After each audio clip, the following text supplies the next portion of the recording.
the members of the panel. Thank you. So now moving to the last item in the open agenda, which is the Regenerate Christchurch report, item 18. So Ivan's here. So Ivan is here. Great, okay. Welcome, Ivan. Thank you for joining us this afternoon. Apologies for keeping you waiting a little while. That's fine. Can I make that comment? Yeah, so I'm going to just pass over to Carleen, who'd like to make a couple of comments before we start. Thank you. So this is a report that went to Finance and Performance, but just, and this wasn't mentioned there, but just in the attachment 1, 4.4.3, there's a comment made that an assumption by the organisation staff at the council that the appointment of the new chair and the election of the new government actually impacted on Regenerate's ability to stay on track with its projects, and that's not a comment that Regenerate Christchurch made. So I just want to be clear about that. And it's good to get that clarification. Thank you very much. So Ivan, you're comfortable with that, of course, as well. Yes, thank you. Great. Thank you very much indeed. Thanks for the clarification. Thank you, Carleen. Now, are there any questions or are there any comments, Ivan, that you wanted to make first? Sure, thank you. A couple of things. Further to the report that you've received, we're well progressed in our planning for the Avon River Corridor and Cathedral Square. We've all but pretty much finalised the design. We know that we need to come back and have one further conversation with councillors. We're working to confirm an opportunity to come and brief you on the work that we're undertaking around the central city, increasing momentum. We know there's been significant interest in that.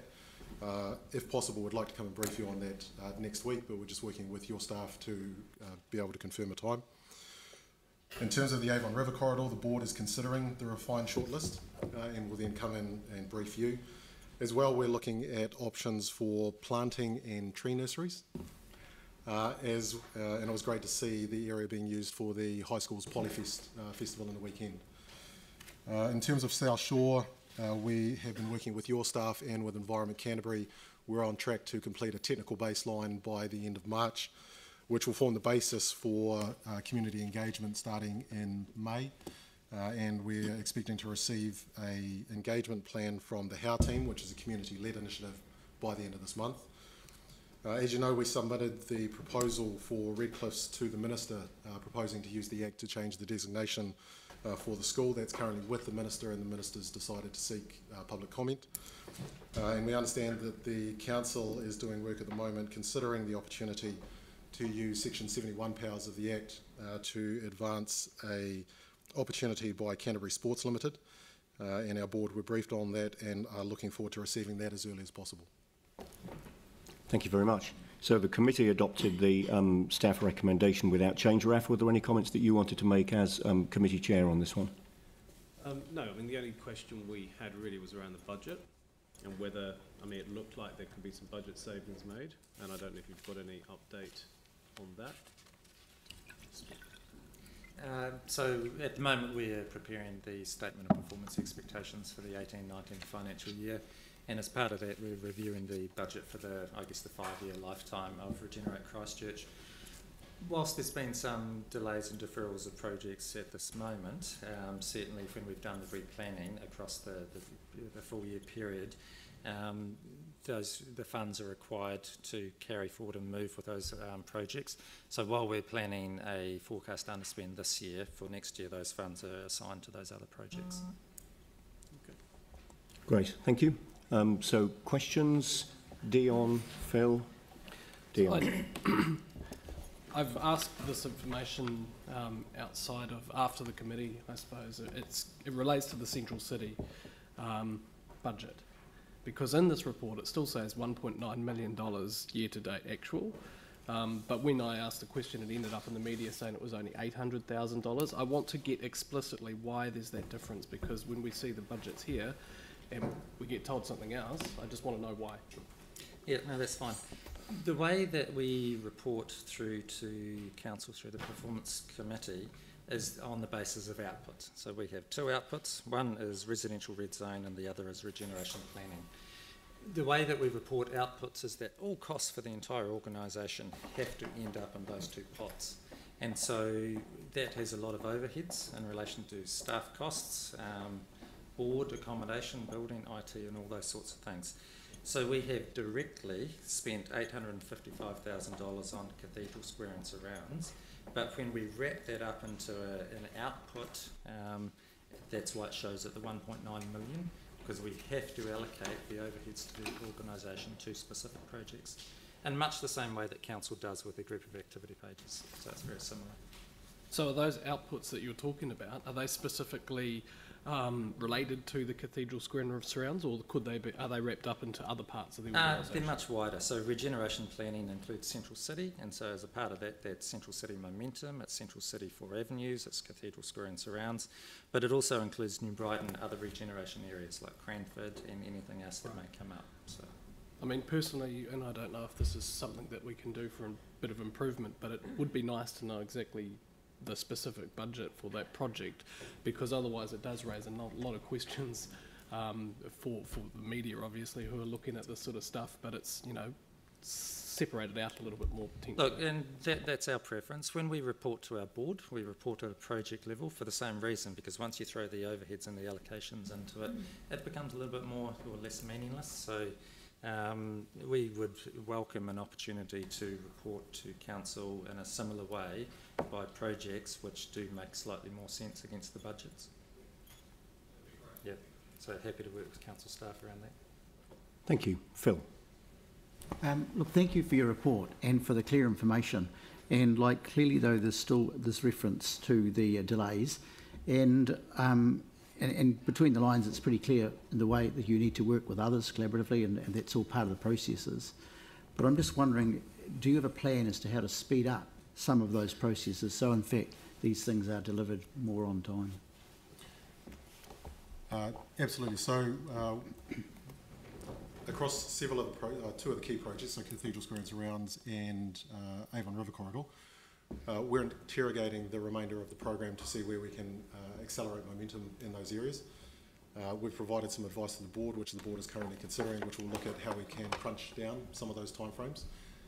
And we're also trying to work as closely as we can with our strategic partner organisations, because there is a role for strategic partners when we submit the plan to them, where there is up to 30 working days for partners to respond. And of course, if all of the steps along the process can move faster, then we'll be able to get to the draft regeneration plan much sooner. So that means the other strategic partners being part of that plan too, and buying into it and developing some newer processes. Absolutely. Thank you. Thank you. Glenn. Thank you. Just on interim usage, Ivan, of the Otakaro Avon River corridor, clearly there's an appetite for that, and I just wanted to see, you know, how large is that appetite across the agencies, LINZ, Regenerate, etc., for interim projects? Yeah, so we've pulled the organisations together, LINZ, who administer the Crown-owned land on behalf of the Crown, as well as LIVS, who are currently coordinating some of the interim community uses. We think there's a much greater opportunity for community involvement, stewardship and interim uses. We think that the approach that LINZ has taken to date, whilst appropriate within the framework that they have to operate, is probably more constraining than enabling.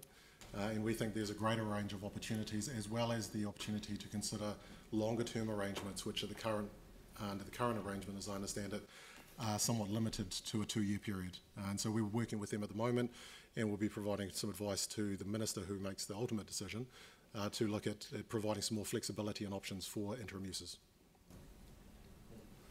Thank you. Yanni. Thank you. I just wondered if you could elaborate on the evaluation and progress and provision of advice on what is required to increase momentum and support regeneration. I think we were previously told we would be getting a workshop in November. I just don't quite understand when we're going to get a sort of chance to see what work's being done or proposed to be done, and how we have any say on what that might look like. Yeah. Absolutely, Yanni, that's the workshop that or the briefing that I was indicating earlier, that we'd like to come and have with you next week if possible. Recess week next week. Yeah, so Well, as soon as possible. So we'll work with your staff. So has the board agreed to something and you're just going to present what the board's agreed to? Or are we going to be able to sort of provide feedback on things that we would like looked at? So the board's agreed to a broad approach. The board has agreed to a broad approach, and that's what we want to come and discuss with you. Right. And just so I'm clear, I think you've previously advised it does not include the accessible city? It includes elements of the accessible city, so there's probably a conversation that we can have when we come and have the briefing.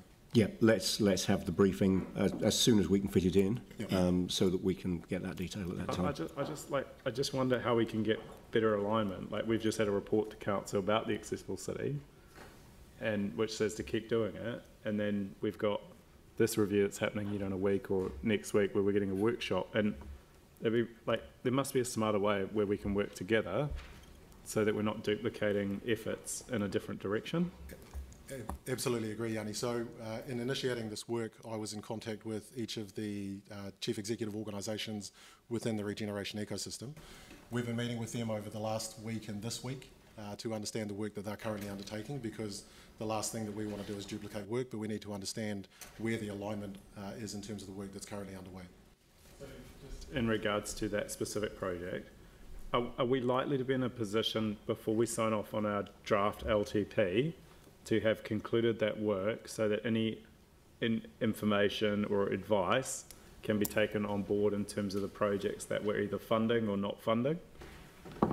So we're aiming to have the advice that we're currently developing provided to our board at its meeting in April.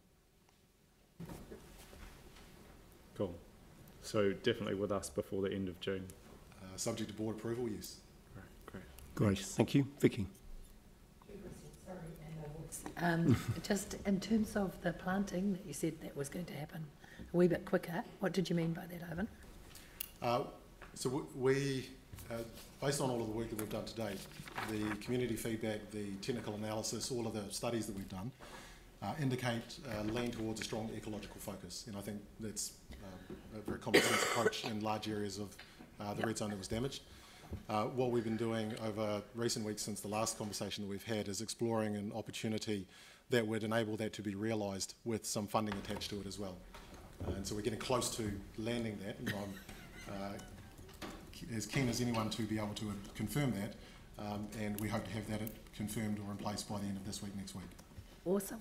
And then two more questions, one of which was the Tiny House Society who were looking to create a space in Carlshore, Avonside area, who've been working with you guys and Evan, I think. Is that likely to land?